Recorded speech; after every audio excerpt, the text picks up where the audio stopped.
1000 kali lipat dari trading. Udah jangan mimpi lah. Kalau lu jago trading, kalau bisa di atas 10%, gue titip duit dulu. Duit gue di lu gitu loh. Semuanya gue titip. Oh bisa kok, kalau di atas 10% setahun gampang banget. Utangin negara itu loh, di atas 10% negara aja 6,5%. Oke, kita langsung mulai bro ya. Halo. Thank you nih bro, udah datang lagi nih. Dan ini podcast kedua, soalnya yang terakhir itu kita di atas. Jadi ini temanya, scene-nya berbeda. Okay. Pertanyaan pertama nih bro, yang agak random. Kenapa Andrew 8IS? 8IS-nya itu apa? Ini kamera yang kanan ini? Kan? Yang kanan, yang paling kanan. Oke. Andrew 8IS. 8 itu tanggal lahir gue. Tanggal lahir, bulan lahir. Terus ya karena tanggal lahir, bulan lahirnya 8 ya suka angka 8. 8 kan infinity ya. Terus IS itu nama istri gue. Oh. Iya. Isaura namanya. Luar biasa. Jadi tadinya awalnya gini. 8IS itu bisa dibaca kan bis kan. Jadi bisnis gitulah. Terus bisa juga 8 itu kan kayak love kan. Terus IS itu nama istri gua gitu. Wih, luar biasa. Ini cowok sejati nih. Wah, istri gua nonton Leon bentar lagi rubah nih. Leon Hartono Ir gitu kan. Iren. 8 Ir berarti. Iya benar. Waduh, istri gua jangan nonton ini. Jadi tambah tinggi deh gua punya ini beban deh. Oke bro, terus lu kan tahu sekarang ada fenomena namanya kabur aja dulu dan juga Indonesia gelap gitu kan. Oke, mungkin pertama-tama lu pernah denger itu gak sih? Atau lu jangan-jangan orang-orang yang circle ini soalnya mungkin terang benderang semua gitu, nggak ada gelap-gelapnya. Dikit sih, ada dikit. Lihat podcast-podcastnya orang yang baca itu nggak terlalu dalam sih. Terus baru-baru ini. Apa pendapat lu tentang itu? Kayak apakah menurut lu emang Indonesia tuh sekarang ada di level yang gelap gitu? Kalau menurut gue gini sih, gue nggak mikir gelap terangnya Indonesia sih, itu siklus lah ya, nggak mungkin gelap terus, nggak mungkin terang terus, itu nggak mungkin, mana ada kayak gitu negara. Yang gue mikir kabur aja dulu itu setelah gue lihat tuh, yang di pikiran gue gini, orang-orang yang mikir kabur aja dulu mau keluar negeri itu, emang lu di sini udah kontribusi apa? Kalau jangan-jangan lu di sini nggak kontribusi apa-apa, terus di luar negeri lebih nggak diterima gitu loh. Maksudnya gini loh, lu di sini aja nggak bisa apa-apa, apalagi di luar negeri, lebih susah loh. Lu keluar negeri pasti kan negara lebih bagus dong, ke Singapura, ke Amerika gitu kan. Masa lu mau ke Kamboja? Nggak mungkin kan. Kalau kabur aja dulu kan lu mau ke negara yang lebih bagus. Diterima nggak lu di sana gitu loh? Apakah skill lu sampai segitunya gitu loh? Di Indonesia ini udah paling enak, paling gampang menurut gue gitu sih. Bukannya ini ya, kalau misalnya orang kan kepengennya itu adalah dengan pekerjaan yang sama, misalnya di Indonesia UMR dapat 5 juta, oh kalau misalnya di Singapura minimum kalau misalnya lu sebagai apa sih waitress itu yang di restoran gitu yang ngejaga, mungkin bisa dapat $2.000 gitu misalnya. Nggak diterima lah bro, mana bisa kita orang Indonesia jadi waiter di sana, nggak bisa lah, harus PR kan. Jangan bilang waiter ya, lu jadi apa di sini UMP kan jadi admin di kantor gitu kan, di sana juga harus jadi admin di kantor gitulah, sama-sama lah ya, apple to apple. Kalau lu sampai diterima di admin di kantor di Singapura, lu itu punya skill. Dan kalau lu punya skill itu di Indonesia nggak mungkin lu jadi admin doang gitu loh. Itu pandangan gue gitu sih. Jadi kalau lu cuma skillnya cuma admin di Jakarta ini nggak naik-naik, di Singapura udah pasti nggak diterima gitu loh. Udah jangan mikir kabur aja dulu. Gitu sih pandangan gue. Tapi menurut lu kenapa sih kayak orang-orang tuh banyak yang kayak desperate dan ngerasa Indonesia ini kok kayak nggak ada harapan gitu? Kayak apakah ini tuh sesuatu yang berbeda dibandingkan lu kan udah relatively inilah ya of age gitu, udah lumayan berumur. Lu pernah lihat fenomena yang terjadi sebelum-sebelumnya atau ini lu ngerasa ini tuh kayak semacam ada trust issue dan di titik puncaknya gitu sekarang? Oh iya, enggak sih, itu dari dulu sih. Dulu waktu zamannya gubernur siapa nggak mau dia udah keluar negeri aja, itu ada. Ingat ya dulu, pokoknya ada nggak enak dikit keluar negeri aja, pindah kota, pindah negara itu udah ada terus. Jadi itu kayaknya fenomena yang orang untuk meluapkan emosi, meluapkan ketidakpuasan dia, bukan berarti dia pergi, nggak ngomong-ngomong doang aja, nggak bakal pergi, dia akan tetap di Indonesia. Gara-gara nggak bisa pergi maksudnya. Maunya sih pergi. Nggak segampang itulah, itu kan keputusan besar kan. Iya, untuk pindah itu ya. Benar-benar. Terus tapi kalau misalnya buat mayoritas orang ya, ini kan ngelihat fenomena pertama mungkin dari segi salarinya itu kurang besar, lalu PHK di mana-mana. Habis itu juga mereka dipertontonkan hal-hal yang kurang ngebikin orang optimis lah gitu. Misalnya kayak baru kejadian Pertamina, ya kan sampai orang bikin liga korupsi gitu kan. Lu kalau misalnya sebagai orang pebisnis ya yang udah sukses mapan gitu ya, cara lu menanggapi kasus-kasus korupsi yang seperti itu kayak gimana sih? Apakah lu ada kayak kekecewaan gitu yang kayak gini, atau lu udah kayak menerima fakta ya ini kan Indonesia, ya udahlah, just gue fokus sama yang gue pengen kerjain aja gitu. Dua sisi ya. Mungkin sisi pertama itu kalau gue lihat, biasanya orang lihat gini, oh buat apa gue bayar pajak di korupsi gitu. Itu banyak banget orang ngomong gitu. Itu kalau gue nggak banget sih. Gue bilang kalau mereka nyolong kita nggak harus nyolong gitu. Itu nggak ada hubungannya gitu loh. Apakah lu bilang nggak mau bayar pajak karena mereka nyolong, terus kalau lu di luar negeri lu mau bayar pajak? Belum tentu lu di sini aja nggak mau bayar. Kalau di luar negeri juga nggak akan bayar gitu loh. Nggak ada hubungannya. Itu menurut gue gitu sih. Berarti, oh iya, soalnya kan kadang-kadang orang ngerasa kan, ya ngapain gue bayar pajak, akhirnya jadi kasus IKTP. Kalau sampai nggak ada kasus, lu bayar nggak? Alasan lain lagi, cari lain lagi. Pajaknya kemahalan kayak, apa kayak, jalannya bolong kayak, ada cari alasan terus lah pokoknya supaya bisa nggak bayar pajak gitu kan. Iya. Menurut gue itu orangnya sih. Gitu ya? Jadi nyalain, dia nyari apa yang bisa di-blame ya. Harus nyari, oh UMP kecil nih, saya blame ini. Oh gubernur nggak bagus nih, gue blame ini. Jadi dia nyari terus, tahun ini blame apa, tahun depan blame apa, 2 tahun lagi blame apa. Itu setiap tahun ada yang di-blame. Lihat deh, pasti. Terus oke, berarti kalau misalnya lu cara pandangnya gimana? Dengan kasus-kasus yang korupsi yang gede-gede gitu kan. Kemarin ada PT Timah, bisa ada PT apa, bisa ada Pertamina yang sekarang, bisa ada apa lagi yang baru. Lu kalau misalnya ngebaca kayak gitu tuh, apa sih reaksi lu? Apakah lu ngeliat itu sebagai, ini mah Indonesia gitu, udah tahu gitu? Atau lu tuh kayak ada sebuah, apa ya, harapan atau apa gitu? Ya dulu pernah sih terpanggil ya, berasa kayak, aduh kalau ada kesempatan bisa masuk di dunia politik, kepingin masuk untuk lihat dan bisa bantu apa sih gitu. Oh, masuk aja bro. Banyak yang ngebuka kali pintunya. Ini udah gak butuh duit soalnya ini. Enggak, jadi waktu itu sempat tuh, kan nyoba masuk kan ada langkah-langkahnya ya. Begitu masuk langkah pertama, langkah kedua aja pertanyaan yang datang itu gini loh. Kamu mau bayar berapa untuk masuk ke politik? Tuh, gue bilang, loh orang gue gak nyari duit kok, kenapa harus bayar? Ya emang gitu, udah males duluan gitu loh.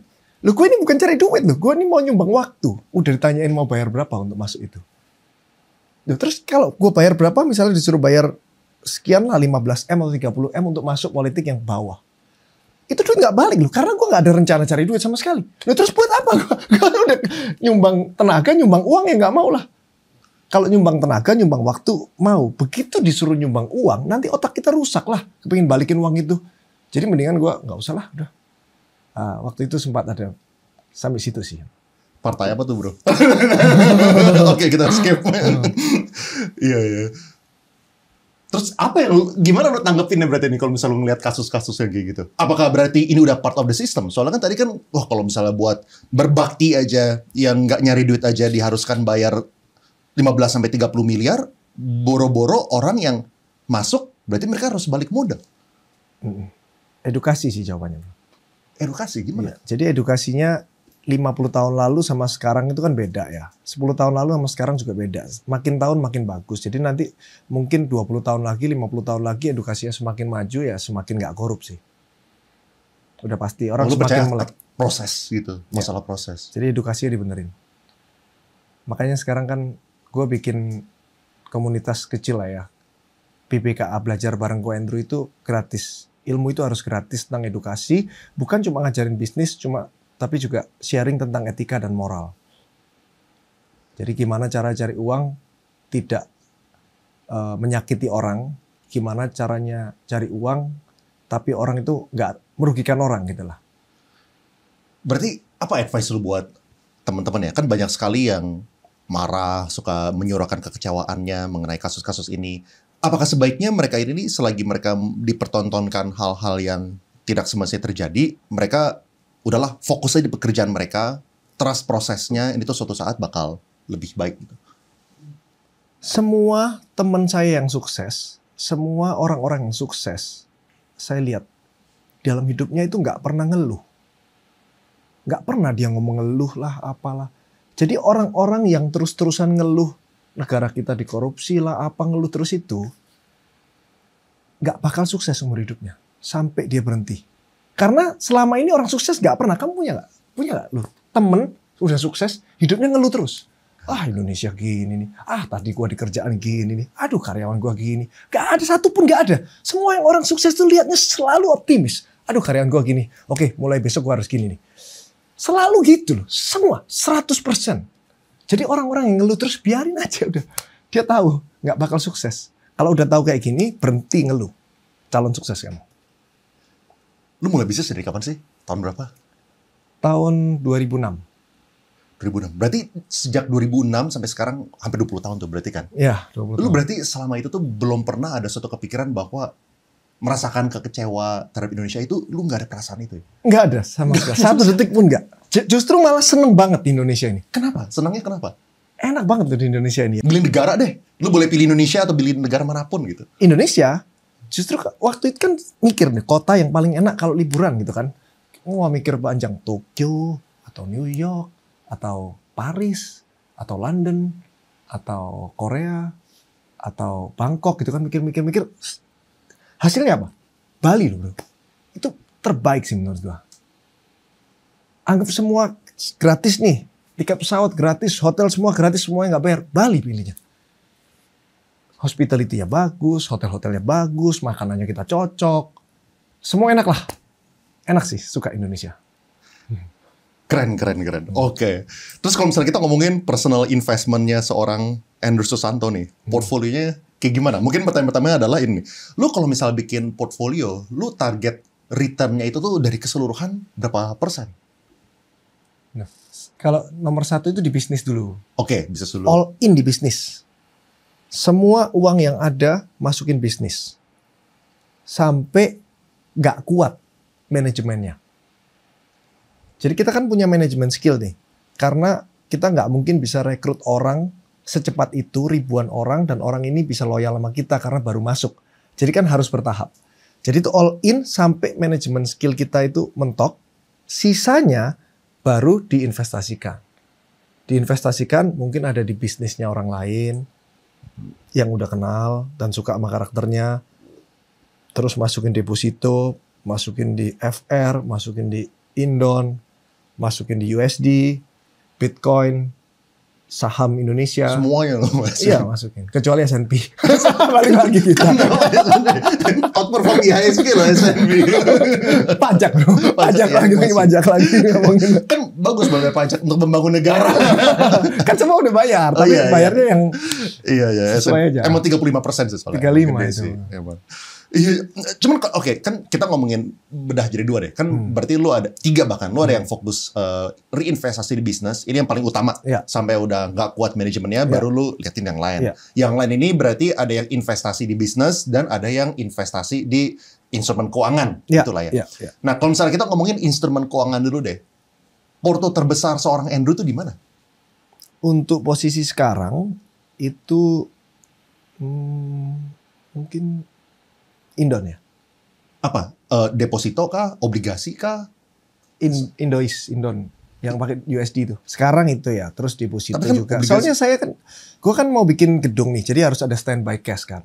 Terus juga Sinar Mutiara tempat jualnya handphone Gade itu sekarang itu numpuk barangnya itu ada 100 miliar lebih tuh handphone bekas. Jadi gue harus standby cash, itu bahaya. Bisa membahayakan pegadaian gue tuh.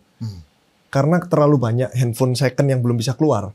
Jadi gue mending standby cash, nggak boleh pakai buat yang susah keluar gitu. Jadi harus yang cair, yang liquid gampang gitu loh. Kalau Indon, deposito kan gampang, itu standby cash. Bener. Takutnya nanti handphone ini nggak bisa keluar terus sampai 100 miliar, 200 miliar. Nanti akhirnya di pegadaian ini nggak bisa minjemin orang dengan pinjaman yang bagus gitu loh. Akhirnya kena semua. Tapi kalau ada standby cash bisa nahan handphone second ini nggak laku, nggak apa-apa. Jadi gitu. Terus kalau misalnya buat itu kan berarti kan isu di mana bro? Apakah emang biasanya seperti itu? Ini kayak business as usual? Atau ini gara-gara lu ngelihat di bawah ini nih dari segi spending powernya berkurang atau kayak gimana? Kenapa ini menumpuk barang? Untuk sekarang menumpuk karena pusat gadai Indonesia lari terlalu cepat. Jadi pusat gadai Indonesia ini perkembangannya terlalu cepat sehingga barang yang nggak ditebus otomatis juga cepat. Sinar Mutiara nggak siap. Oh. Sinar Mutiara tetap jualan sesuai dengan Ada, progresnya ada, tapi progresnya nggak secepat Pusat Gadai Indonesia, sehingga nggak bisa ngimbangin. Oh, itu yang lu maksud tadi, harusnya pelan-pelanin dulu nih. Iya, makanya itu. Sekarang jadi memperkuat fondasi Sinar Mutiara, cari reseller lebih banyak. Sementara cari reseller lebih banyak kan barangnya numpuk nih. Kita tahan pakai cash yang ada. Gitu. Berarti lu paling besar utamanya itu di, bisa dibilang instrumen yang aman lah ya. Ya, Cash standby maupun cash, liquid, yang mau di bond Indon, yang mau di FR, mau di deposito, mau di tabungan. Tapi kan obligasi buat orang bodoh, bro. Katanya. Kalau nggak punya kerjaan. Kalau nggak punya kerjaan. Iya, kalau orang nggak punya kerjaan bisnis, terus dia cuma punya cash, misalnya cuma punya uang 100 miliar, tapi nggak punya bisnis apa-apa. Berarti dia kan harus dapat setidaknya lebih dari 4,5% ya kan. Kalau 4,5% kan deposito tuh, obligasi sekarang bagus tuh 6,5 gitu kan. Tapi kan kalau bisa lebih dari 6,5 itu, karena kan nggak punya kerjaan lain nih. Setidaknya harus bisa ya 8 kayak. Kalau kamu minta di atas 12, kamu yang bodoh. Kalau misalnya kamu minta nggak di atas 12 atau di atas 12? Di atas 12. Soalnya bakal ditipu. Maksudnya Karena banyak banget orang pinter yang DM saya sekarang. DM gue banyak banget orang pinter. Kok saya bikin di atas 10% setahun. Jamin. Pasti katanya. Gila gak? Pasti dia bilang. pasti rugi. Masih bohongin. Kalau pasti di atas 10% terus ngapain deposito laku, ngapain FR laku, ngapain pemerintah bikin utang 6,5% laku. Orang taruh, pemerintah itu bikin utang 6,5% per tahun. Yang ngutangin ini rakyat. Kalau kamu bisa di atas 10%, pemerintah ngutangin kamu aja, kamu bikin di atas 10%. Udah jangan DM saya terus, sudah berhentilah. Banyak banget yang DM saya. Oh, nawarin produk supaya lu invest di situ. Gue ada bikin konten bilang, kalau lu jago trading, kalau bisa di atas 10% gue titip duit dulu. Duit gue di lu gitu loh. Semuanya gue titip. Oh bisa kok, kalau di atas 10% setahun gampang banget. Utangin negara itu loh, di atas 10% negara aja 6,5%. Oh, banyak banget DM yang masuk, orang sok pinter banget yang IQ-nya 140 ke atas. Gila sih. Terus kalau misalnya kita ngomongin ini ya, lu punya yang agresif stocks, berarti kan saham maupun Bitcoin gitu kan. Secara persentase ini berarti portfolionya seorang Andrew ya, yang bagian cash ini. Ini kecil, menengah, atau lumayan sizable buat lu gitu? Bitcoin maupun... Oh enggak dong, kalau Bitcoin kecil ya. Bitcoin di bawah 5%. 5% Andrew tapi gede juga guys. Lu jangan mikir 5% itu 5 miliar ya, jangan mikir kayak gitu. Enggak, Bitcoin itu waktu itu beli waktu ketemu Timothy Ronald di 27.000. Terus beli, terus waktu 69.000 exit modal. Profit masih ada sampai sekarang, udah nggak dijual. Udah gitu doang, udah stop. Diemin aja. Udah nggak beli-beli lagi udah. Berarti lu beliin dulu lumayan gede dong kalau misalnya sekarang masih di 5%. Profitnya doang, gitu kan? Bisa dihitung sebenarnya. Gila juga ini orang. Yeah, mantap. Yeah. Terus kenapa lu nggak taruh lebih gede lagi? Ini ada orang yang nanya nih. Bagaimana menurut Ko Andrew kalau misalnya cash dari usaha kita taruhnya di Bitcoin aja, kan ARR 30%? Atau mungkin tambahannya lagi lah.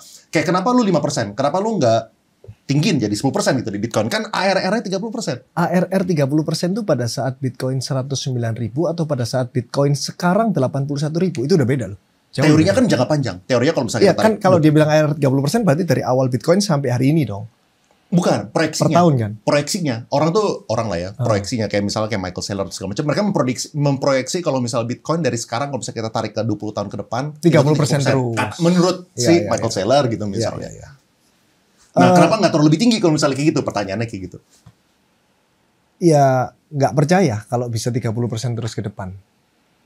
Mungkin nggak mungkin, makanya percayanya cuma di bawah 5% gitu.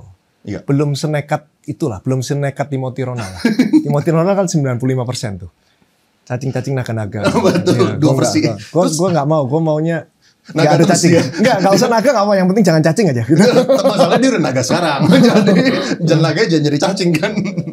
Jadi setidaknya ada. Jadi kalau nanti Bitcoin meledak, ada gitu loh. Ikut pestanya mereka yang jadi kaya, gue ada dikit gitu loh. Ya kalau kan? besar turun? Kali turun ya? Tetap kaya. Kan nggak apa-apa ya gitu lah, aman lah. Jadi nggak mungkin lompat banget, tapi nggak mungkin ke bawah banget gitu loh. Gitu aja sih. Iya. Terus kalau misalnya cacing-cacing naga-naga yang sebelahnya nih bro, Alex Chong nanya, apakah bro Andrew ada invest beli pani? Please ditanyain kok. Oh iya, ada jawabannya. 20% nih. Jadi nggak banyak lah, miliar tapi nggak banyak. Jadi gini. Waktu itu pernah telepon Andri Hakim. Desember ya. Soalnya ada yang teman saya ketemu dia di airport, saya telepon. Bos Andri, saya mau beli pani. Belilah, jangan sampai nggak beli ya. Gini-gini, itu pasti naik gitu kan, pasti naik. Mana ada orang pasti sih? Lu gua utangin aja deh kalau pasti. Oke, akhirnya nggak beli. Terus dia telepon lagi, naik kan? Lu udah beli belum? Belum, aduh gue nyesel nih. Akhirnya turun. Wah, saatnya gue beli nih. Takut ditanyain lagi. Oh, berarti lu baru entry dong? Baru. Waktu entry-nya, waktu lagi turun-turunnya itu entry tapi nggak banyak. Jadi tujuannya yang nggak banyak itu soalnya nggak percaya, lagi-lagi nggak percaya. Sesuatu yang cacing-cacing naga-naga itu bukan gua. Tapi setidaknya kalau nanti beneran jadi 25.000, gue bisa ikut partinya Andri Hakim. Gue juga punya nih gitu ya. Walaupun dikit gitu. Iya. Di kita bisa beli penthouse. Gue tau angka ya soalnya kira-kira deh. Terus ini nih, ada yang nanya, masih hold Goto nggak kok? Enggak, udah dijual. Nyesel juga dijual sekarang lah ya. 80-an sekarang. Gue average kan di 87 ya kan. Terus waktu gue suka produknya, Gojek itu gue tiap kali pakai Gojek, tiap kali pakai Tokopedia. Jadi gue nggak pernah pakai merek lain gitu loh. Jadi gue beli nggak apa-apa rugi. Gue pikir gitu loh. Terus waktu 51, berarti kan dari 89 ke 51 itu kan turun 30-40% ya. 40% ya. Nggak apa-apa gue, nggak apa-apa. Terus besoknya 50 bro. Begitu 50 kan gue turun dari 40 jadi 100% dong. Hilang kan, nol kan. Itu kena mental gue. Oh, gara-gara nggak liquid, nggak bisa jual. Iya, nol kan. Iya. Itu kena mental gue. 3 hari nol. Gila, gue mikir hilang nih duit gue. Hari keempat ada orang pasang di angka 51, ratusan miliar. Gue orang gila nih pasang. Langsung gue lempar semua duit gue. Naik terus. Gue pikir dia gila, ternyata gue yang gila. Aduh ya udahlah. Emang nggak jodoh, udah nggak apa-apa lah. Iya.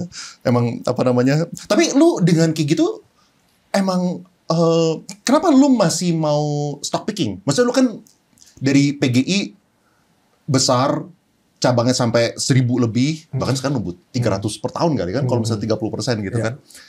Lu udah gede di sini, lu ngapain sih masih kayak musing-musingin nyari-nyari saham gitu? Ngapain cari duit di sini? Apakah itu, misalnya nih, apakah lu bilang menurut lu, oh gue kalau misalnya pilih begini secara porto itu masih positif kok? Atau gara-gara apa gitu? Itulah kita ini udah maksimal di bisnis. Terus ada sisanya gue diversifikasi semua harus ada. Jadi kalau diversifikasi itu ada yang naik, ada yang turun. Jadi pasti bisa tidur. Jadi kalau dolar naik, Indonya turun. Dolar turun, Indonya naik. Itu udah pasti, semuanya itu naik turun. Jadi semuanya, ya jadi ada apapun ya hampir sama. Ini ada yang turun, emasnya naik ntar. Emasnya turun, ininya naik. Jadi dibikin serata mungkin. Jadi ada apapun, gue nggak akan pernah mendadak kaya dan nggak akan pernah mendadak miskin. Itu yang diharapkan. Gitu. Ada yang nanya nih bro, apakah masih bagus untuk masuk ke kripto sekarang dengan kondisi market yang makin nggak jelas? Bagus kalau nggak terlalu banyak. Kalau terlalu banyak, semua yang ekstrim itu akhirnya otak kita mikirin itu terus. Jadi gini, jangan sampai kripto kamu itu nanti untung kebanyakan. Rusak mentalmu. Nggak mau kerja kamu seumur hidup. Begitu kriptonya turun, terus kamu ngapain? Mau kerja? Udah terlanjur untung banyak kok. Kerja itu kan bertahap dari kecil. Mau nggak kamu? Nggak akan mau, otakmu udah rusak. Akan terus mikir, apa yang bisa untung kayak kemarin lagi gitu. Banyak bro orang yang bilang berhasil merubah 50 juta jadi 500 juta. Berhasil merubah 500 juta menjadi 50 miliar. Itu banyak. Sekarang yang gue tanya ya, kalau udah berhasil 100 kali lipat, berhasil 50 kali lipat, mana bisa berhenti? Udah 50 juta jadi 5 miliar. Masa 5 miliar dia berhenti? Lu kan aneh, dulu gue bisa, kenapa sekarang gue nggak bisa? 50 juta ke 50 miliar. 50 juta ke 5 miliar sama 5 miliar ke 500 miliar bedanya apa? Sama. Kenapa lu berhenti? Oh udah berhenti, udah cukup. Nggak mungkin. Orang udah 100 kali lipat, otakmu udah rusak. Udah 100 kali lipat. Udah pasti kamu kejar ke 50 miliar. Dapat 50 miliar, kamu akan kejar ke 500 miliar sampai habis uangmu. Pasti itu. Apakah itu berarti sebuah halusinasi bahwa orang tuh pengen jadi kripto milioner gitu misalnya? Dari kripto gitu atau dari saham lah gitu misalnya. mereka pengennya full time gitu. Ya kan nggak mau yang lainnya, gue pengen quit kerjaan, gue pengen fokus di sini aja, dan mereka tuh bisa maintain wealth, bahkan grow wealth terus gitu. Apakah ada orang? Ada, tapi kan 7% rata-rata. Kenaikan saham itu kan 7% setahun. S&P 20%, habis itu kan minus pernah juga. Tapi secara rata-rata 14% paling kan. Ya kalau lu mintanya yang tadi 100.000%, 10.000% rusak otaknya. Kalau 14% nggak rusak, kalau 10% nggak rusak. Normal, lu naik 10%, kerja lu dapatnya 30-40%. Jadi lu masih mau kerja dong. Investasi gue cuma dapat 15% setahun kok S&P. Gue kerja dapat 40% setahun, jadi gue masih worth it. Kalau lu dapatnya 10.000% sebulan, kerja dapat 40%, ngapain kerja? Cari aja 10.000. Oh lagi nggak ada, gua cari terus sampai ada yang 10.000% deh. Setidaknya nggak ada 10.000%, cari yang 5.000%. Pokoknya kalau nggak ada, gua ngapain kerja, tunggu aja di rumah sampai ada. Rusak otaknya, udah pasti itu. Apakah berarti kalau misalnya dari pengalaman lu ya, lu jarang ngelihat orang-orang yang sebenarnya itu bisa secara sustain mendapatkan return di atas 30% setahun deh? Gitu. Apakah itu permintaan yang sebenarnya itu terlalu banyak gitu? Ya kita harus realistis, pokoknya turunin ke yang biasa aja gitu, yang wajar gitu. Yang 30% setahun tuh ada dan banyak, tapi paling setahun 2 tahun. Yang 10 tahun 30% terus belum ketemu. Kalau ada gua titip dia aja deh. Yang udah 10 tahun, tahun ke-11 kan berarti kemungkinan 30 lagi kan. Kasih gua 10 aja, 20-nya buat lu. Ada nggak? Banyak yang DM-nya bilang baru nyoba 6 bulan, baru nyoba setahun, baru nyoba 2 tahun. Ngapain gua taruh duit di lu? Terus pandangan big banks menurut lu kayak gimana? Kan big banks kan kalau misalnya dari segi saham terkoreksi dan bahkan kalau misalnya dihitung dari certain metrics bisa jadi salah satu valuasi yang terendah gitu kan. Big banks mau pemerintahan, BUMN atau mau yang swasta. Apa pandangan lu terhadap big banks? Apakah secara fundamental ada isu atau kayak gimana? Saatnya masuk sih sebenarnya. Saatnya masuk sih. Saya kalau harus nahan uang handphone nih, kalau enggak saya masuk terus sih, average down sih. Pasti naik, nggak mungkin nggak. Nggak mungkin nggak. Nggak mungkin Indonesia hancur. Pasti naik. Sekarang aja dividennya udah tinggi banget tuh BBRI. Nggak mungkin dia mau memberikan kamu dividen 10% setiap tahun. Nggak mungkin lah, udah pasti. Caranya nggak ngasih kamu dividen 10% gimana? Ya sahamnya naik. Supaya kamu dapat dividennya 4%, 5%. Kan gitu. Udah saatnya masuk. Kalau punya cash, masuk ke situ. Gitu. Gimana caranya lu mengelola stres dan emosi ketika market sedang turun? Jangan masuk banyak-banyak. Jadi nggak stres, nggak emosi. Iya kan? Biasanya udah turun sedikit udah masuk all in bro. Jadi udah nggak bisa average down. Makanya gue selalu harus ada deposito, ada FR, ada obligasi, semua ada. Lu pernah ngerasain ini gak sih? Kayak sebuah, apa ya, kadang-kadang celah-celah itu adalah kalau misalnya lagi diskon ya. Misalnya nih, BRI waktu nyentuh 3.900 gitu kan. Banyak orang kan yang percaya di 4.000 itu udah angka yang gila deh buat BRI. Gila banget, jadi begitu 3.900, orang tuh ngerasa ini murah banget dan mereka itu langsung masukin gede. Betul. Nah, apa yang menyebabkan lu supaya stop dulu? Kayak jangan terlalu gede gitu. Lu maksudnya kecil aja. Kayak kenapa lu mikir kayak gitu? Tidak serakah. Orang kalau serakah, cashnya didorong semua. Kepengen naik nanti untung banyak. Jangan minta untung banyak. Sesuai aja, uang lu tetap harus ada cashnya. Walaupun BBRI sampai kemarin 3.300, murah banget. Itu yieldnya udah 14%. Tetap jangan dimasukin semua. Lu nggak bisa tidur nanti kalau jadi 2.500 gitu loh. Nggak ada yang pasti di dunia ini masalahnya. Jadi sesuaikan aja porsinya. Tetap harus ada cash. Kalau punya cash tuh hidup tenang. Terus lu lebih gede mana? Investnya itu di instrumen keuangan yang tadi tuh saham, obligasi segala macam, atau lebih ke bisnis? Bukan bisnis lu maksudnya, bisnis orang lain maksudnya, yang lu invest? Instrumen tetap, instrumen gitu? Ya. Bisnis orang lain kan kemarin kebetulan aja di Holy Wings tuh masuk tahun 2020 terus lompat kan. Kalau dihitung valuasi sekarang ya gede banget, tapi kan enggak lah kalau hitung valuasi itu enggak banget lah. Gue bukan orang yang hitung valuasi terus duit gue berapa gitu, itu dijual juga siapa yang mau beli gitu. Terus cara ngitung gimana berarti? Dari modal lu masuk? Dari modal aja lah hitungannya. Terus apa end goal buat Holy Wings emangnya? Emang itu pengen IPO one day, boleh dong spill sedikit-sedikit nih rencananya? Kalau saya sih, dari gue sih, ya gue kan cuma sebagai pemegang saham, sebagai komisaris sih nggak punya hak untuk menentukan end goal-nya ya. Cuma kalau dari pandangan gue sih nggak perlu IPO sih. Oh, kenapa lo justru nggak mau IPO? Bukan orang ngelihatnya kalau misalnya IPO jadi keren gitu ya? Iya, betul. Justru itu jawabannya. Nggak perlu keren kita. gitu. IPO itu keren, tapi kita nggak perlu keren. Menurut gue gitu sih. Gara-gara? Udah buat apa keren? Kan kita cari duit, bukan cari keren. Oke. Karena kita investornya banyak, Leon, di Hollywings itu. Investor yang mau masuk itu banyak. Orang IPO itu kan mau cari uang supaya percepatan lari tuh. Nah ini kan investornya udah ada, nggak harus IPO. Jadi ini IPO yang tidak publik gitu lah istilahnya kan gitu kan. Dapat uangnya terus akhirnya kita juga udah bisa lari. Apalagi sekarang uangnya udah bisa gulung untuk nggak perlu investor pun udah bisa lari. Terus IPO itu dapat duit lagi, duitnya mau buat apa lagi, itu pertanggungjawaban yang besar ya. Untuk pegang uang publik sekian triliun, itu kan berarti proyek kita itu harus berhasil. Jangan sampai proyek kita nggak berhasil, uang publik kita pakai, kita nggak berhasil. Kita bukan cuma hancur secara perusahaan, secara personal branding hancur terus sudah. Nggak bisa ngapa-ngapain di dunia ini. Apalagi nanti ada tulisannya, Komut Andrew Susanto, sahamnya turun terus. Kayaknya sih nggak bakal turun, pasti dijaga pada jemret. Iya. Iya. Oke, terus kalau misalnya kita ngomongin bisnis ya bro ya, gue yakin semua orang itu pengen punya aset triliunan lah. Pasti maunya gitu ya, kalau misalnya mereka bisa dibawa, mereka berambisi gitu kan. Setuju. Tapi menurut lu, kan banyak banget yang gue lihat juga mereka nggak tahu lah proses menuju ke sananya itu kayak gimana. Apa menurut lu yang membuat lu itu berbeda dengan pengusaha-pengusaha lainnya yang mulai dari tahun 2006? Kenapa mereka banyak yang kayak belum senaik ini gitu? Itu pertanyaan bagus, Leon. Gua pun nanya sama teman-teman gua yang dari dulu sepantaran waktu SMP, waktu SMA gitu kan, sampai sekarang masih ngumpul kan. Gue tanya yang orang yang jago ngamatin lah, suka ngamatin orang lah. Gue tanya, apa bedanya gua sama kalian gitu? Apa bedanya gua sama lu? Apa yang membedakan? Karena kalau secara rasional, realistis, semua kita sama lah, kita gede sama, kita ngerti cara berpikirnya hampir sama. Jawabannya itu rata-rata sama. Kamu nggak serakah, katanya. Jawabannya gitu.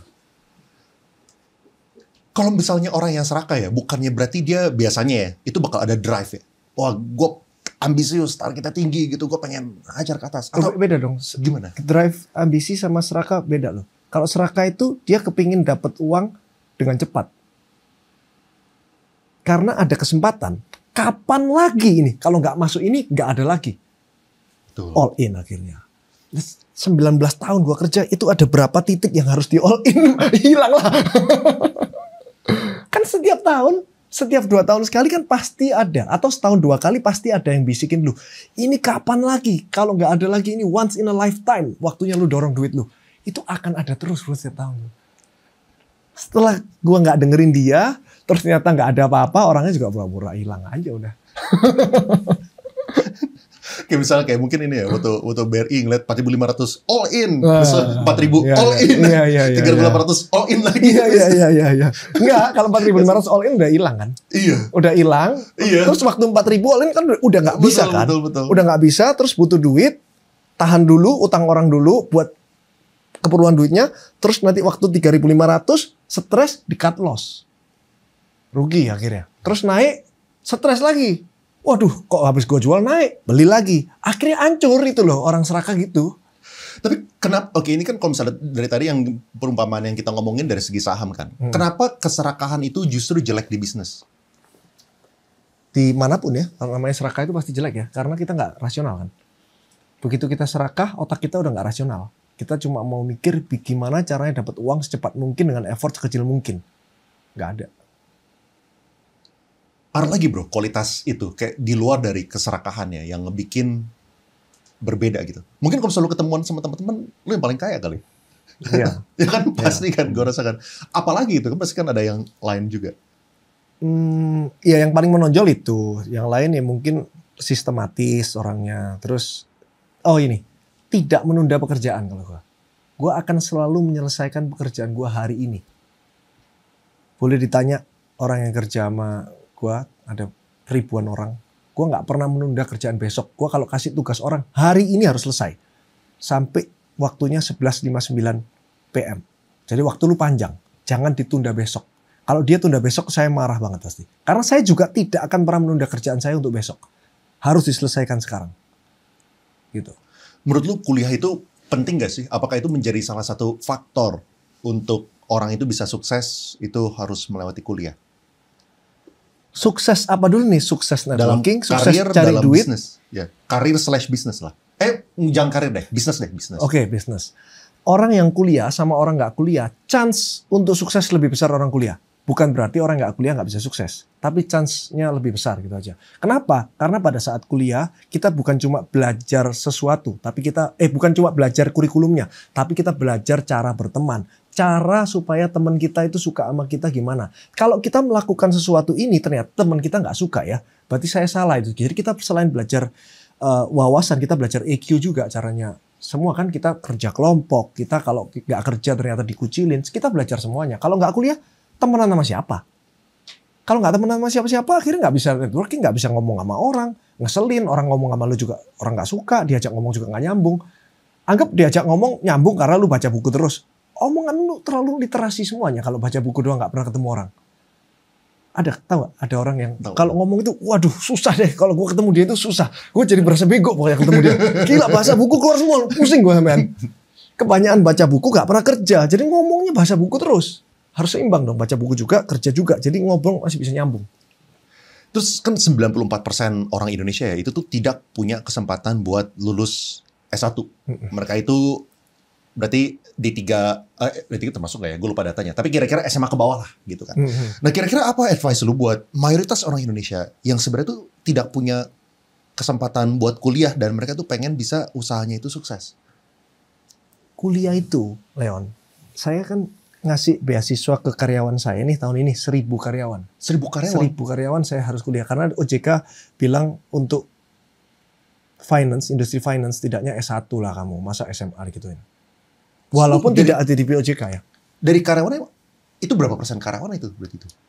Semua kepala outletnya gue kasih kuliah. Online. Akreditasi A. Tahu nggak harganya berapa? Berapa? Sebulan itu 200.000. Masih bilang nggak punya duit. Bilang nggak punya duit kuliah itu mahal. 200.000 sebulan. Nggak punya duit atau nggak punya waktu. Atau males gitu loh. Jadi sekarang bertahap ya. Mulai dari 200 dulu, habis itu 1.000. Semua yang nggak mau dikuliahin, silakan mengundurkan diri, cari kerja di tempat lain. 1-2% ada yang keluar nggak mau kuliah. Oh ya? Gratis itu masih nggak mau. Online loh, online, nggak usah datang, gampang. Nanti ujian doang waktu datang. Kenapa kok gue sampai bikin gitu? Gue mau hidup lu repot, lu masih umur 20-an. Jangan santai-santai dong, harus repot dong. Kerja, kuliah, berteman, kerja, kuliah, berteman. Sampai nggak punya waktu buat diri lu sendiri. Nggak apa-apa, masih umur 20-an kok. Udah, habisin waktu lu buat itu. Kalau lu nggak bisa, ya silakan cari kerja di tempat lain. Lu ngirim ke orang-orang supaya kuliah itu gara-gara peraturan atau gara-gara menurut lu kuliah itu penting? Peraturannya kan cuma direktur doang. Oh, peraturannya cuma direktur doang. Cuman kan dengan omongannya OJK bilang direkturnya aja harus gitu, artinya kan itu bagus dong. Menurut OJK itu untuk industri keuangan S1 itu perlu gitu loh, karena kita butuh trust dari nasabah gitu loh. Nggak bisa orang kaleng-kaleng kalau mau industri keuangan gitu. Ya udah, gua hajar aja kepala outletnya harus S1 deh. Tapi karena dulu gua kepercayaannya SMA nggak apa-apa, ntar gua ajarin gitu kan. Jadi gue nggak bisa SMA gue buang terus gue ganti S1 kan. Ya gue kuliahin aja semuanya. Gitu. Nah dari karyawan lu ya kayak yang lu terima. Berapa persen itu yang lulusan S1 dan berapa persen yang lulusan SMA? Sekarang 90 sekian persen SMA. Yang sekarang existing. Tapi yang sekarang masuk untuk ngelamar baru itu 50% S1, 50% SMA udah. Yang lu mau terima 50-50? Enggak, atau yang sudah diterima. Yang sudah diterima. Setiap kan kita kan 1 bulan terima karyawan 100 lebih. Itu udah 50% S1, 50% SMA. Persentase yang S1. Gajinya dirubah. Yang S1 lebih tinggi dari SMA. Jadi otomatis yang S1 lebih masuk gitu. Jadi yang sekarang SMA sama SMA sambil kuliah sama udah S1 gajinya beda semua. SMA sambil kuliah itu keren. Saya dikasih tahu sama Pak Arman BCA, dia bilang orang yang paling keren kerjanya itu adalah orang yang SMA sambil kuliah. Itu keren banget kerjanya. SMA sambil kuliah. Gini, sorry. Dia yang kerja sambil kuliah. Oh, kerja sambil kuliah, iya. Kerja SMA, lulusan SMA iya, sambil kuliah sambil kerja. Okay. Itu lebih keren daripada orang yang lulus S1 tapi dia nggak belajar apa-apa. Terus saya tanya, terus yang S1 gimana? Ya, kuliahin dong S2. Gue kuliahin. Jam gue kuliahin S2. Ada 2 orang, wajib. Sampai stres dia, waduh Pak, stres Pak. Tapi seneng dia, di binus dua-duanya. Kenapa lu nggak bedain? Oke, kan dulu kan lu kan soalnya terakhir kita ketemu lah ya waktu bukan terakhir, pertama kali kita ketemu kalau nggak salah kan lu ngerekrutnya SMA semua. SMA semua. Besok lu didik gitu kan. Iya. Nah, kenapa ada sebuah shift? Dulunya itu 90% SMA, 10% S1, sekarang 50-50 gitu. Oke. Pertama, dari OJK ada perubahan, direktur harus S1. Jadi gue cari, kan PT gue banyak nih. Gue cari yang S1 aja dikit gitu. Jadi otomatis udahlah mendingan gue kasih 1000 S1. OJK minta apapun gue kasih. Artinya kalau sampai OJK minta itu, berarti ini ada something. OJK itu orang pinter gitu loh. Gak mungkin dia, berarti S1 itu dihargain. Oke. Satu itu. Kedua, kemarin tuh saya pergi sama Pak Arman 2 hari di Kudus di rumah ngobrol banyak sama dia. Dia bilang, orang itu penting banget. Orang kalau mau kuliah itu artinya dia mau repot. Jadi dia punya drive, udah kerja pulang masih harus kuliah, besoknya bangun pagi kerja lagi, terus masih harus kuliah, masih harus belajar. Orang kalau udah mau repot gitu, kerjanya pasti maksimal, pasti keren gitu. Masuk akal ini. Ya masuk akal nggak masuk akal, Pak Arman yang bilang itu pasti masuk lah. Nggak mungkin salah gitu loh.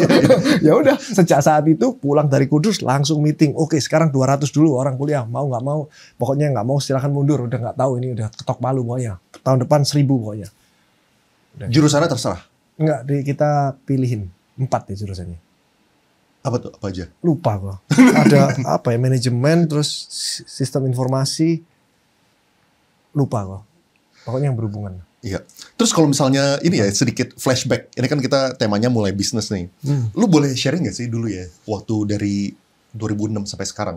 Kapan sih seorang Andrew itu punya 100 juta pertama, 1 miliar pertama, 10 miliar pertama, 100 M pertama, lalu 1 T pertama? Ini apa, uang cash ya? Atau apa ya? Definisi dulu aja, terserah. Lu mau aset juga gak apa-apa. 100 juta ya pertama 100 ya? juta pertama. Mulai kerja itu umur 21 ya. Ya 21. Berarti 100 juta pertama itu 24. 23, 24. 3 tahun. Dari? Jadi dulu itu kan kerja awal tuh digaji sama orang tua. Terus dulu itu zamannya laptop itu kalau orang nggak mau gadai, gue boleh beli. Sama bokap gue itu gue boleh beli. Pakai uang gaji beli. Terus gue jual juga di sana. Jadi trading gitu lah. Nah itu cepet tuh duitnya. Dulu zaman laptop waktu itu untungnya gede lah. Jadi selain dari gaji, dari jual beli laptop itu akhirnya 3 tahun tuh kekumpul 100 juta. Lu kerja buat bokap dulu di awal-awal? Oh iya dong. Oh, Gajian. bisa apa sih mereka? Bisa gadai dong. Gadai dong. Gadai emang bisnis orang tua lo? Jadi dulu tuh tahun 2006 itu bokap itu bukain gua gadai 1. Terus bokap gua itu divonis cancer. Jadi dia udah nggak mau gitu, 2010 nggak ada akhirnya gitu. Jadi 2001 itu bukain? 2006. 2006 pertama kali buka itu bokap gua yang bukain. Gitu. Yang satu. Yang pertama ya. Yang pertama. Pakai uang temennya bokap yang ngutangin gitu. Jadi gua terima gaji awalnya. Dapetnya dari situ, dari gaji lah. Sambil lu tradingin. Tradingin jual beli laptop itu. Dulu untungnya gede, laptop 1 juta gitu. Sekarang udah gak gede ya? Sekarang ya udah tipis ya? Tipis lah. Terus kalau misalnya 1 M pertama? 1 M ya, mungkin nggak inget ya, 23, ya mungkin 3-4 tahun, 28, 29 mungkin ya, lupa. Enggak. 28, 27, 28 ya. Karena 10 M pertama itu 30. 10 M pertama itu 30 tahun. Dari mana? Jadi waktu bokap gue udah nggak ada, gue udah pegang bisnisnya kan semuanya. Itu udah banyak lah, bisnisnya kan udah berkembang. Terus kan bokap lu kan waktu saat itu, apakah lu sempat kehilangan seorang sosok gitu? Kan dulu kan awalnya kan mungkin dia yang bukain jalan, dia yang ngajarin segala macam kan. Apakah lu ada perasaan itu gak sih? Waduh, kayak gimana kan baru lulus berarti kan itu kan practically? Iya, baru lulus dia langsung, baru kerja awal dia langsung divonis cancer, jadi ya divonis cancer 3 tahun tuh. Pas 3 tahun nggak ada. Jadi kan nggak enak ya. Begitu divonis cancer kita kan nggak mungkin ngomong kerjaan terus kan. Pasti quality of life yang kita pikirin kan. Gimana dalam 3 tahun ini gimana. Jadi bokap gue ya tetap ngajarin tapi ya setengah hati mungkin yang udah tahu umurnya tinggal 3 tahun kan. Jadi ya kita nggak terlalu fokus di usaha lah waktu itu. Nemenin bokap, semua bokap gue dari awal divonis sampai nggak ada itu semua ke dokter gue yang nemenin. Ke Cina, ke Singapura, kemanapun semua. Itu bokap gue inget masih ada uang berapa yang nggak banyak. Gue bilang habisin aja buat pengobatan kamu. Gue bilang itu. Terus bokap gue bilang, loh nggak apa-apa ya? Nggak apa-apa gue bilang ya kita semua nggak perlu uang kamu. Nggak usah ninggalin kita apa-apa. Uangnya habisin aja buat pengobatan kamu. Makanya bisa ke Singapura. Uang tabungan dia dari awal itu buang ke Singapura aja. Akhirnya nggak ada yang di Singapura. Nggak ada yang ke Singapura? Nggak ada yang di Singapura. Di ICU terakhir sebulan ya. Oh. Nggak ada. Pas 3 tahun sejak vonis. Nah begitu bokap gua nggak ada, baru buka cabang kedua atau ketiga gitu ya. Ketiga. Oh. Gitu.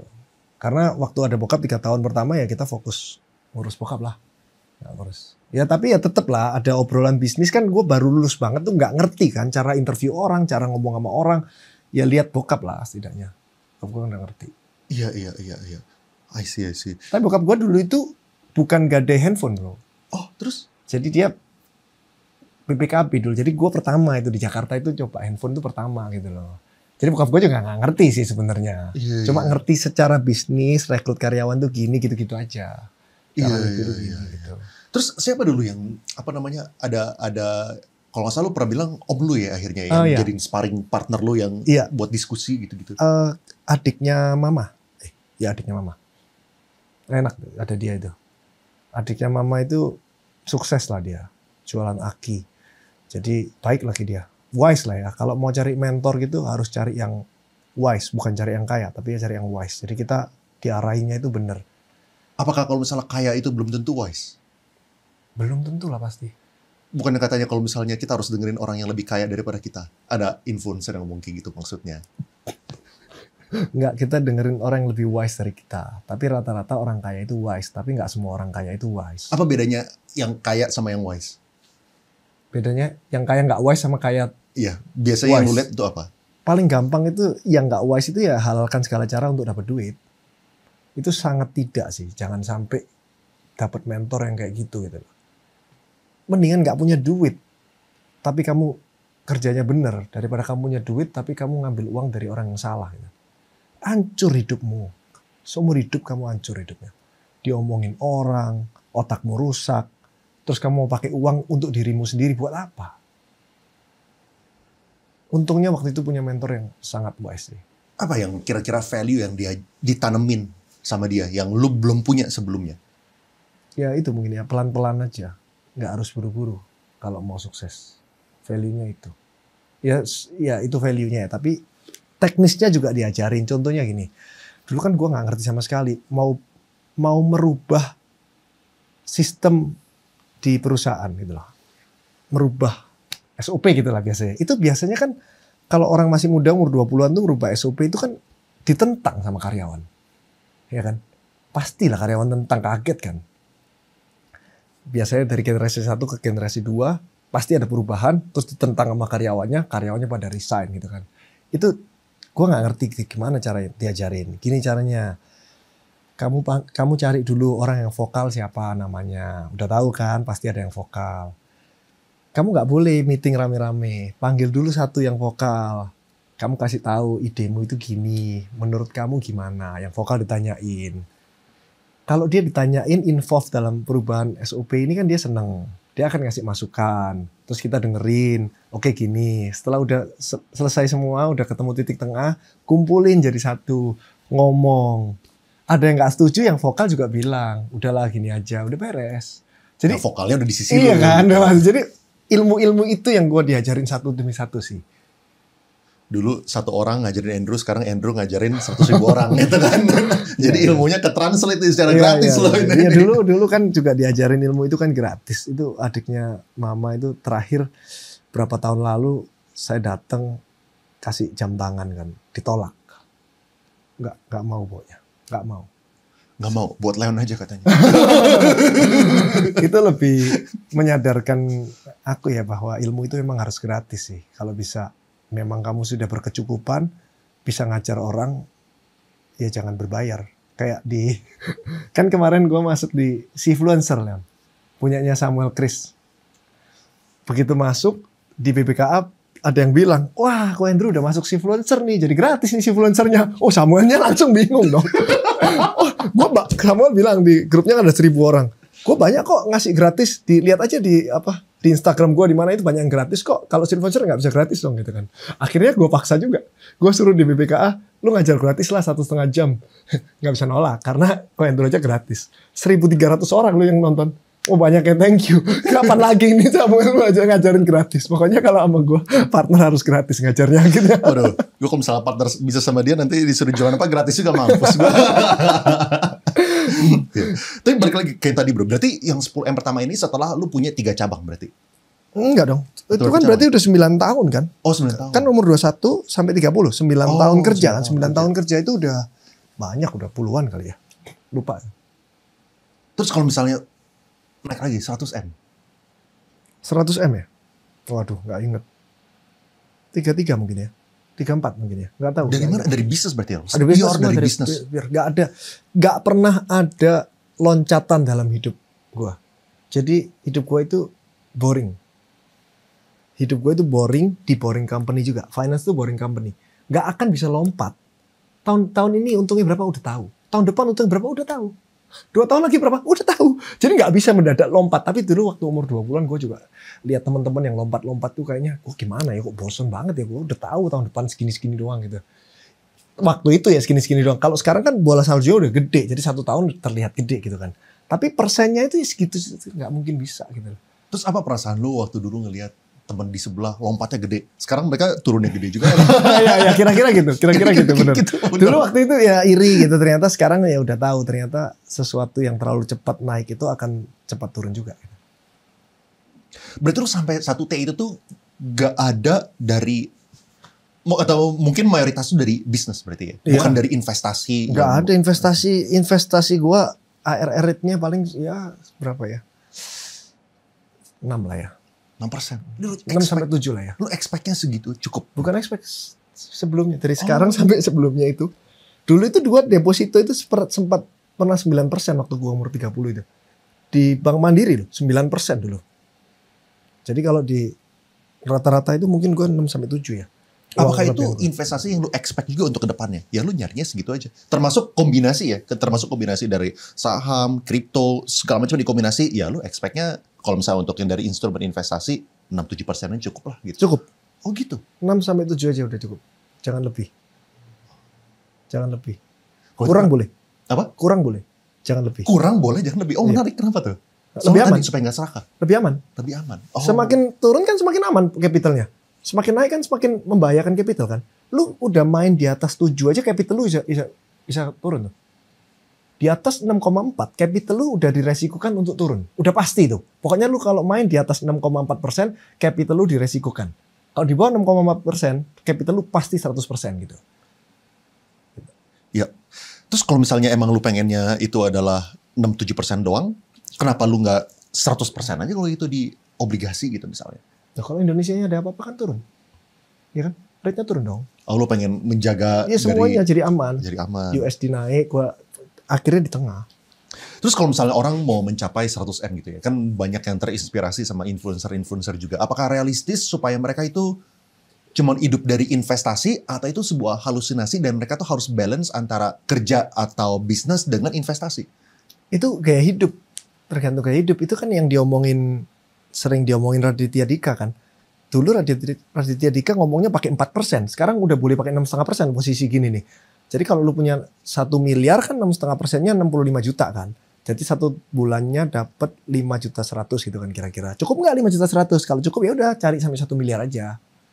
Bukan. Kalau misalnya itu kan berarti kan kayak orang bisa hidup dari investasinya kan. Ya, yang terus, FIRE itu ya, tuh, betul. yang 4% rule Betul. gitu kan. Yang gue tanya tuh, apakah sebuah halusinasi kalau misalnya orang tuh kepengen mencapai 100 miliar pure dari investasi, atau orang itu sebenarnya harus kerja dan bisnis plus investasi baru mereka bisa mencapai 100M? Gue nggak nangkep. Gimana caranya pure dari investasi kalau dia nggak kerja apa-apa? Dari mana duitnya? Gulung terus full time trader bro, full time investor. Iya, dari mana duit awalnya itu? Berapa? 1 rupiah pertamanya dari mana? Kan kerja dulu di awal. Oke lah, let's say kerja di awal dapat 100 juta. Oh, 100 juta ke 100 miliar ini. Misalnya.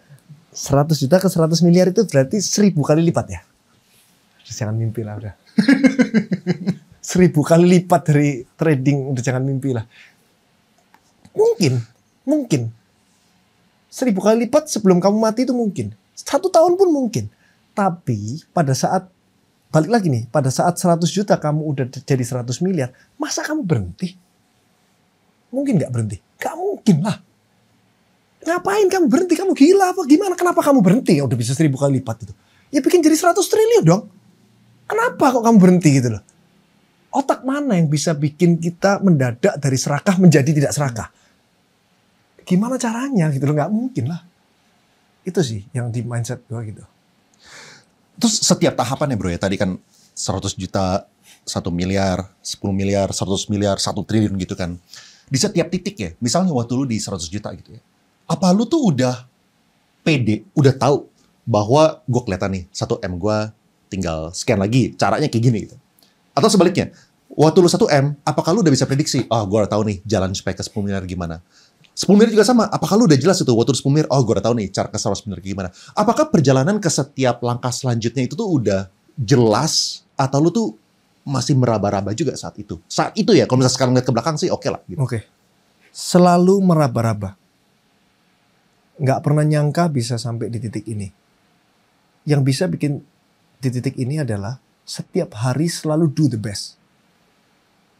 Pokoknya yang bisa dilakukan hari ini the best itu apa? Besok ngapain, bulan depan ngapain, 1 tahun ini ngapain, semaksimal mungkin itu apa? Hasilnya mau dapat atau enggak nanti 10 tahun lagi. Gak apa-apa, yang penting do the best. Itu sih yang jadi pegangan gue.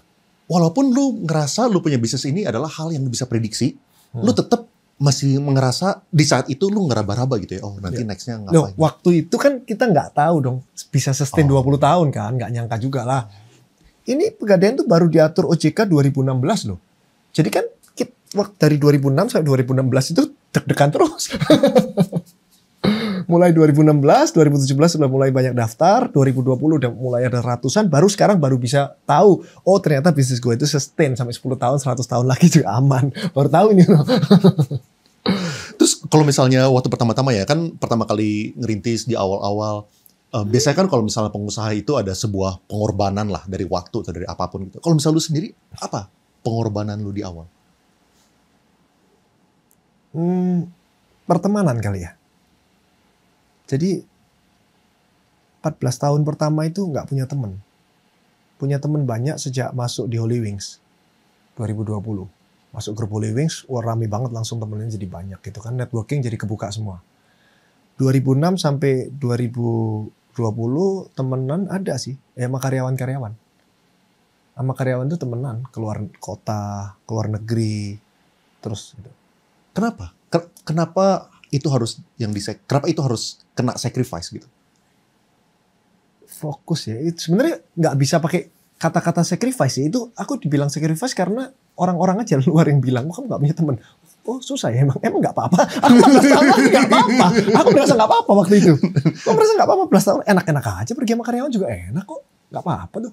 Kerja enjoy aja. Tapi orang merasa itu pengorbanan. Enggak sih harusnya. Oke sih. Soalnya enjoy ya, kerja itu enjoy gitu loh. Enak gitu. Terus kerjanya. working hours lu kayak gimana waktu di awal-awal merintis? Normal, jam 8 sampai jam 5. Normal. Kok hidup jadi Andrew enak banget ya? Kayak gak ada sacrifice, kan semuanya enjoy. Happy, optimis kali ya, mindset kali ya? Iya, gak pernah ngeluh. Gak pernah ngeluh? Iya, gak pernah ngeluh. Gak pernah ngeluhnya lo, apa yang paling bikin lu ngeluh selama ini? Gue pernah ngeluh waktu itu SDM ya. Susah banget sih SDM di Indonesia ini. Diajarin gak pinter-pinter. Itu dulu pernah ngeluh kayak gitu sih. Sampai nemu titiknya. Oh, yang salah yang ngajar. Bukan SDM-nya. Yang salah yang ngajar. Karena di perusahaan lain SDM-nya bagus. Mungkin rekrutmennya bagus dan ngajarnya bagus. Kalau kita SDM-nya jelek berarti rekrutmen kita salah. Atau sudah benar rekrutmen tapi kita nggak ngelatih dia. Atau sudah ngelatih dia, sekali dilatih terus nggak ada refreshment training. Yang salah tetap kita. Jadi sejak aku sadar itu udah nggak pernah ngeluh lagi masalah SDM. Selalu dicari gitu loh. Apa yang membuat kita ngeluh itu apa yang bisa supaya tidak blame keluar gitu loh. Justru ngeliat diri sendiri, introspeksi, Iya, buat perbaiki. supaya tidak terjadi gitu loh. Sesuatu yang kita keluhkan itu. Gue mau berteman sama orang kaya supaya kecipratan. Jadi kalau punya temen orang kaya banget ini, kalau kita nempel sama dia terus pasti kita kaya, pasti kecipratan. Coba mana ada nggak satu cerita yang orang nempel terus dia jadi kaya juga? Nggak ada. Orang kaya itu nggak mungkin keluarin duitnya buat orang di sebelahnya itu, nih kamu tak kasih duit. Nggak ada cerita gitu, nggak ada. Kamu nggak akan pernah bisa tidak semangat terus. Perhatiin deh hidup kamu nggak semangat, lagi males kerja mendadak, lagi males sekolah mendadak. Gimana caranya mendadak kamu jadi nggak males sekolah? Gimana caranya kamu mendadak jadi nggak males kerja? Nggak ngapa-ngapain.